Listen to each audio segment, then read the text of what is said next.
वैवाहिक जीवनातील निष्ठा, प्रेम आणि समर्पणाचं प्रतीक म्हणून वटपौर्णिमा हा सण साजरा केला जातो. आज वटपौर्णिमेनिमित्त पहाटेपासूनच महिलांनी पारंपरिक वेशभूषा, नऊवारी साड्या परिधान करत दागदागिन्यांनी सजून वडाच्या झाडाजवळ गर्दी केली होती. पूजा साहित्य, फळं, फुलं, हळद, कुंकू अर्पण करून वडाला पवित्र दोरा गुंडाळत प्रदक्षिणा घालण्यात आल्या. यावेळी महिलांनी वटसावित्रीची कथा श्रवण करत सावित्रीच्या अढळ निष्ठेचं आणि पतिप्रेमाचं स्मरण केलं. तसंच पतीच्या दीर्घायुष्यासाठी मनोभावे प्रार्थना केली. गावागावात महिलांनी एकमेकींना हळद कुंकू लावून शुभेच्छांची देवाणघेवाण केली. या निमित्तानं संस्कृती, कौटुंबिक मूल्य आणि श्रद्धेचा सुंदर संगम अनुभवायला मिळाला. वटपौर्णिमेच्या निमित्तानं महिलांच्या चेहऱ्यावरील आनंद, कुटुंबाच्या सुख समृद्धीसाठी व्यक्त केलेली प्रार्थना आणि भारतीय संस्कृतीतील परंपरांचं जतन करण्याचा संदेश देणारा हा उत्सव सर्वत्र मोठ्या उत्साहात संपन्न झाला. कोल्हापुरात महिलांनी सकाळपासूनच वटवृक्षाच्या पूजेसाठी गर्दी केली होती.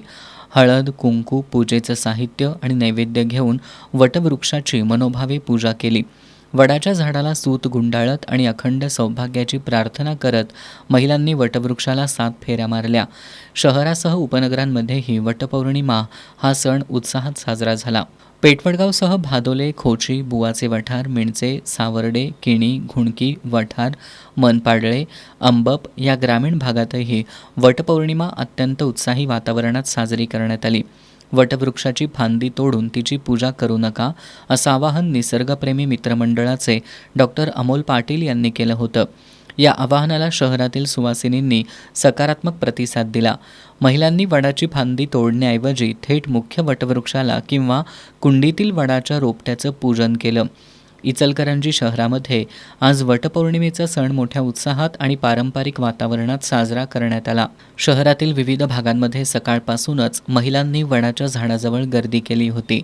पारंपरिक वेशभूषा, नऊवारी साड्या, आकर्षक दागिने आणि हातात पूजेचं साहित्य घेऊन महिलांनी मोठ्या श्रद्धेनं वटपौर्णिमेची पूजा केली. इचलकरंजीतही विविध मंदिर परिसर आणि वडाच्या झाडांजवळ महिलांनी गर्दी केली होती. महिलांनी पारंपरिक पद्धतीनं वडाच्या झाडाची पूजा करून त्याला दोरा गुंडाळला आणि 7 फेऱ्या मारत आपल्या पतीच्या आरोग्यपूर्ण आणि दीर्घायुष्यासाठी प्रार्थना केली. पट्टणकोडोली, हुपरी, इंगळी, तळंगे परिसरात वटपौर्णिमा सण उत्साहात साजरा करण्यात आला. पतीला दीर्घायुष्य लाभावं आणि 7 जन्मी हाच पती मिळावा यासाठी महिलांनी प्रार्थना केली.